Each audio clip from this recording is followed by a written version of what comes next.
Hi, it's Robert today with Pioneer Smokehouses, and today we're going to make some sausage queso in my Masterbuilt 40-inch charcoal smoker. This is also known as a 1320 because it's got 1320 square inches of cooking space, and it's a fully digital smoker. And we're here really to talk about that. Now, the queso is great, and we always have a lot of different recipes for queso, and some of them like a chili queso, and you can go as simple or as detailed as you like. We have a real basic recipe here that I like to use, not too spicy, so my wife really enjoys that, but it does have cumin in it to give it that chili spice. So first thing we're going to do is we're going to start by lighting the smoker. So I'm going to take a picture here and pop it over my head here so that way you can see what I'm doing.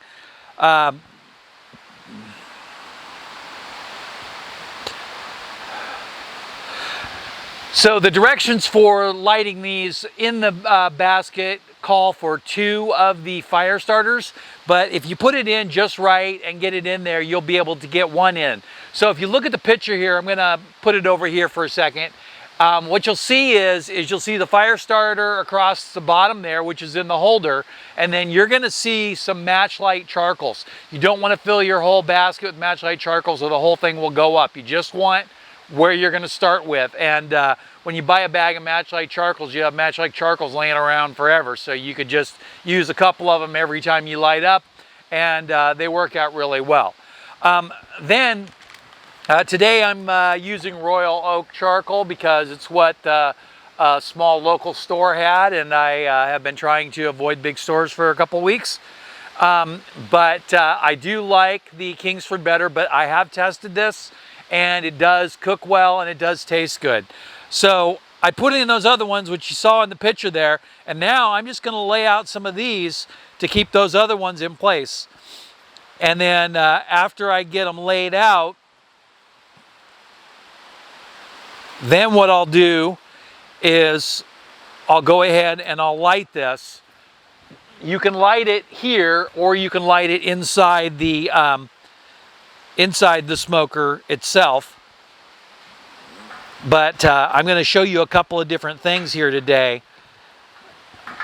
The one thing I like to do when I load these first few rows is I like to make sure that I kind of line up all the charcoal so it's slotted sideways, and then either lay it flat or lay it at a straight up angle so that way it gets good airflow. And then the good airflow, I think, helps get it to start well. And then after I get it set in there, when I go to light it, the lighter will catch everything on fire. Or tumbleweed as they call it, I guess. I like the tumbleweeds, they burn really well. And so I've laid these out here, and I'll go ahead and take another quick picture here.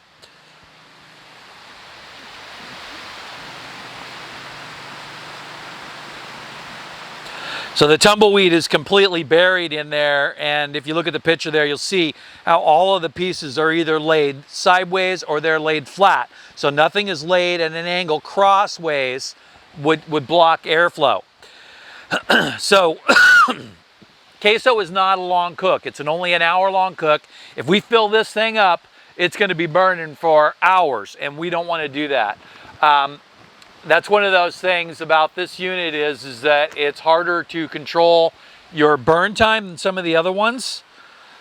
And now, after I get it laid in there, I'm going to just throw some pieces in here.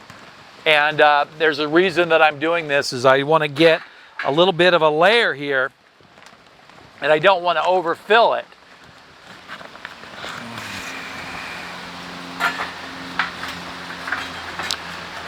Put my gloves on just to keep charcoal all off my hands and stuff, but there's no reason that you have to do that. Now, I got some bags of wood chunks. This one here just happens to be my favorite. It is pecan, and you can see that this is pretty large chunks here. If you want to, you could take and you could cut that in half. I'm gonna see if I can find a couple of smaller ones. This one's a little bit better. And so what I'm gonna do is that I'm gonna position them so that way they're not touching each other. If they touch each other, then they'll kind of go up all at once. And so the goal here is, that's a better size piece right there, is to get them to burn across and give you some smoky flavor, some pecan flavor, without, you know, catching up into big flames. Some of these pieces are a little smaller than what I want, but that's okay because we can get a little bit in there and get a little bit of a burn. So now I'm going to put a little bit more charcoal in there, and then I'm going to take another picture so you can get an idea of what I'm going for here.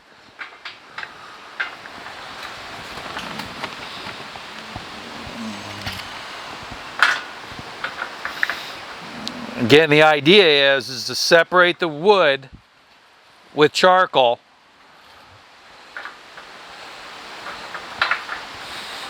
I'll go ahead and put this big piece in there.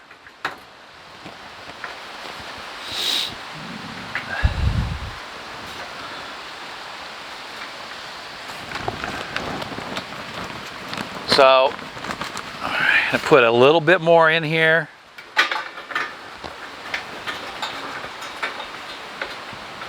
Not enough here to burn at the temperature that I want to burn at, but it will cook. If you just add a little time, it'll cook just fine.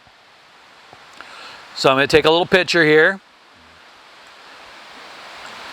And you can see, if you look in the picture here, you can see that there's a lump there towards the beginning, and then a lump in the middle, and then one there.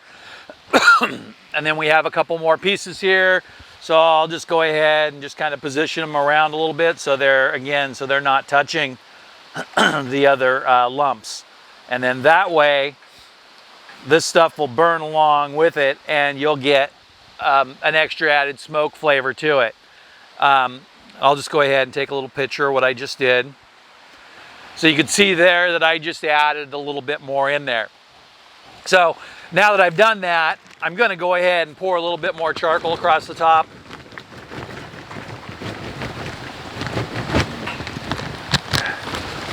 And that should do it right there. So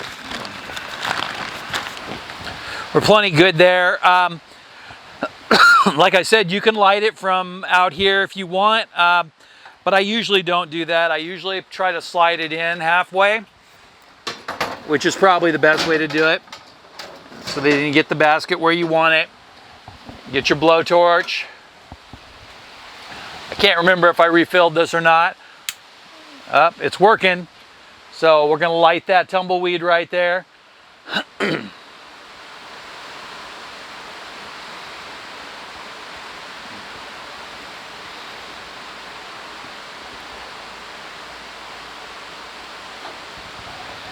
This thing is just almost out of propane or butane. Let's see about this one. Oh, this one's going. And it's not that it won't light just like that. We just want it to light a little bit faster.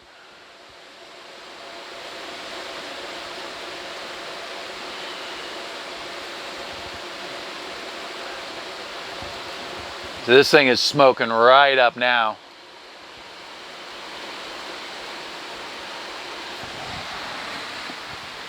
So I don't really want the fire getting on the door and everything, so I'm going to push it in.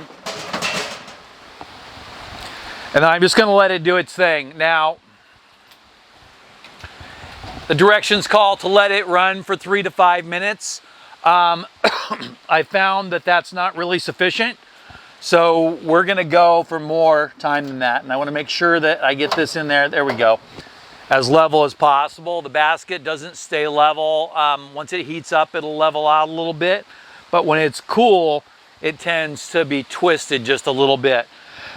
So I'm just going to let it run for now. And you can see that there's a lot of smoke coming out. That's not a problem. It's not abnormal or anything.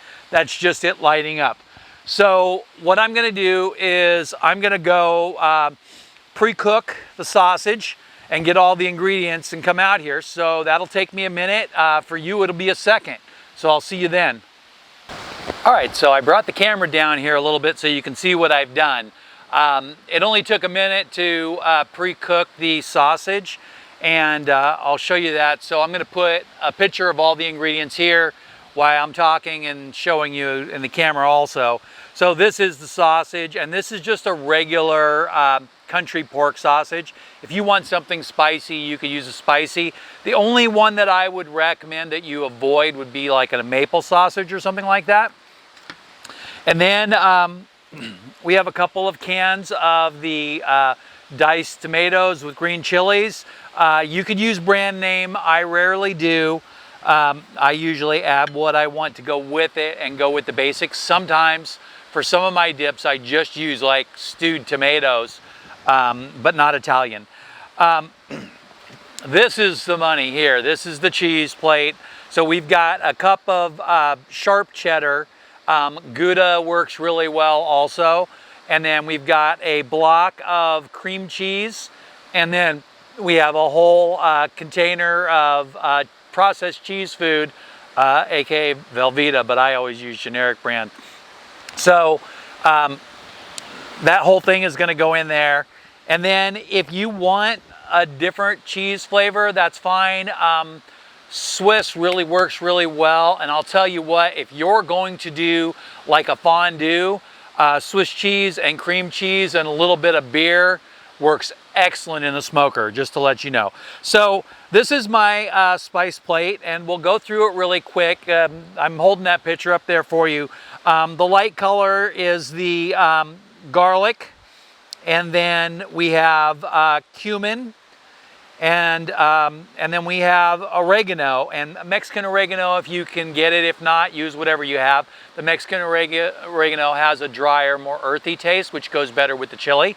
Now that's a tablespoon of each, and then in the middle I have a half a tablespoon of chili powder and a half a tablespoon of smoked paprika.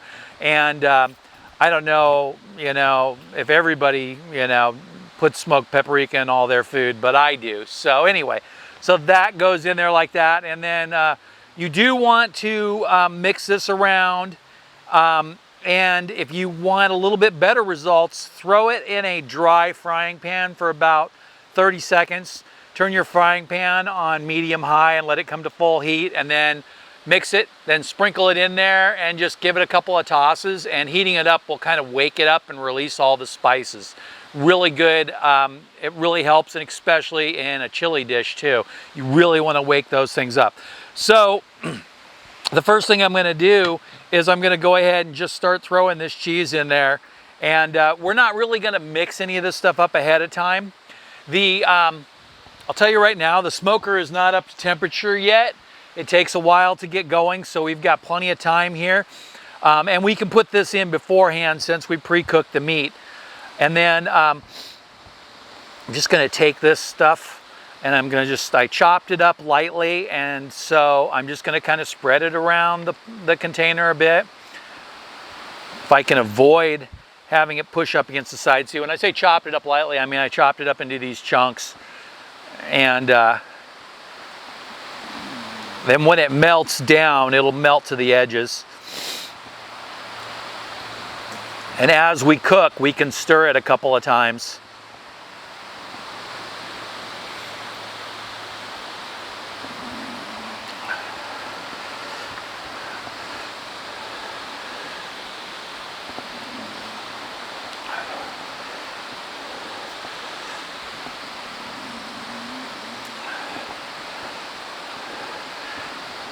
So you see, I'm trying to just kind of get it all over the place. And then I'm going to just lightly sprinkle this in here so that way it's mixed in, so it's not all sitting in one spot.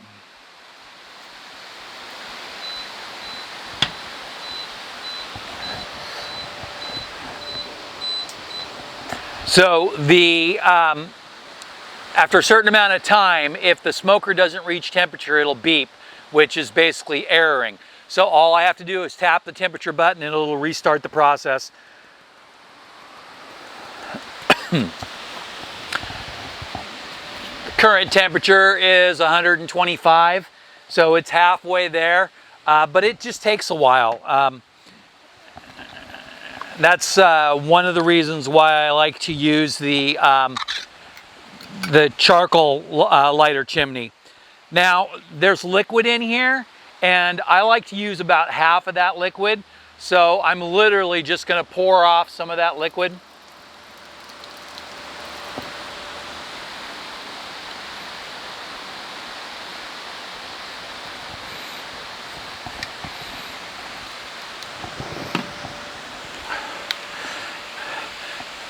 And depending on the consistency that you want yours, depends on how much of that liquid you leave in. You can leave all of it in and it'll just mean that you'll have a little bit thinner dip. I'm going to go ahead and just pour the rest of that in there and not worry about it. I suppose I should have mentioned to you that I use tinfoil containers as often as possible. I don't want to use glass containers. It makes it kind of difficult to clean. But if you have a nice glass serving container and you want to transfer it to that, then by all means, once it's heated up, feel free to do that. Or if you don't mind cleaning your smoker stuff, a lot of people have terracotta smoker things that will work really well for that. Now I'm just going to show you this really quick here. You can see there that I put everything in there. I didn't really mix it, but I layered it in so that way it will self-mix as it melts. So now what I'm going to do is I'm going to find a nice spot right in the middle and put it right in there. And we're going good. So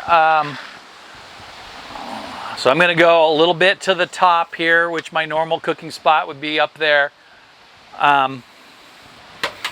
Because I have it set at a lower temperature than what I really would normally cook this at, I want to make sure I get it up higher in the smoker. So now I'm going to go ahead and open this and take a look in here. And I don't know if you can see that, but it's burning really well. So it might not be at temperature, but it's burning exactly the way we want it to be. So it will be at temperature before you know it. I'm going to let it go ahead and run at the temperature that I set it, which is 275, but then I'm going to bump it up a little bit higher. I have the deflector open all the way, so that if you set it upside down, it's for low temperature, and if you set it upright, it's for high temperature. I'm going to go ahead and turn it up as soon as it comes up to temperature, but I probably won't turn the camera on for that. So I will see you in a minute, and we'll get cooking along here. All right, so we're going right along and we're just about halfway there. So I'm going to open this up a little bit here and take a little look. So first thing I'm going to do is I'm going to snap a little picture of it for you.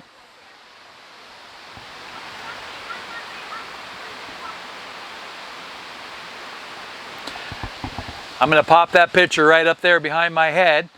And I don't know if you can see what I'm doing here, but I'm going to pull this out just a little bit. And then I'm going to go ahead and start to stir it just a little. It just needs to be a little bit more well done. Everything is getting soft. Yeah. It's right on the edge of being able to start to mix together well. But you know it's picking up all those wonderful flavors. And you can see that it's melted along the edges, so it's working the way it's supposed to work. I'm going to go ahead and just give that a little bit more of a mix here. And then I'm going to put it back in because I want it to cook right along.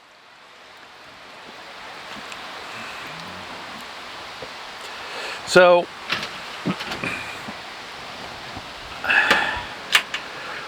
I get that closed up, and then I wanted to talk a second. The normal recipe calls for 350 degrees, and there's no reason you can't finish this in your oven if you don't get it cooking along as fast as you want. But here's the thing, with this smoker and the way I loaded the charcoal, it won't get up to 350 degrees. So really, the best you could probably expect to get it up to is 300 at the most, unless you fill the whole basket or remove the divider. And I put the divider in there so it would burn evenly, and which makes good sense. So what we're gonna do is we're gonna go ahead and let it cook for another hour, because we need double the amount of time. Normally at 350, we're looking for 1 hour, but at 275, we're looking for well over 2 hours. But that's okay, because we can put it in the oven on the last 15 minutes and finish it off and get all those wonderful smoky flavors. So let's go ahead and let it absorb a little bit more of that charcoal smoke flavor, and then we'll pull it in a little while and finish it up. So I'll see you in a second. All right, so here we are, and it's dark again. I don't know how I keep doing that, but I think because of the temperature, my cook went a little bit later than what I had originally planned. And again, if you don't put the divider in, you put a little bit more charcoal in, you'll get a lot higher temperature out of this. So first thing I'm going to do is I'm going to go ahead and pop a picture here. I just took that picture after I pulled this out, and I stirred it first so that way it would be nice and mixed up. And then I did preheat the cookie sheet because I didn't want it to get cold, and it's a little chilly out here.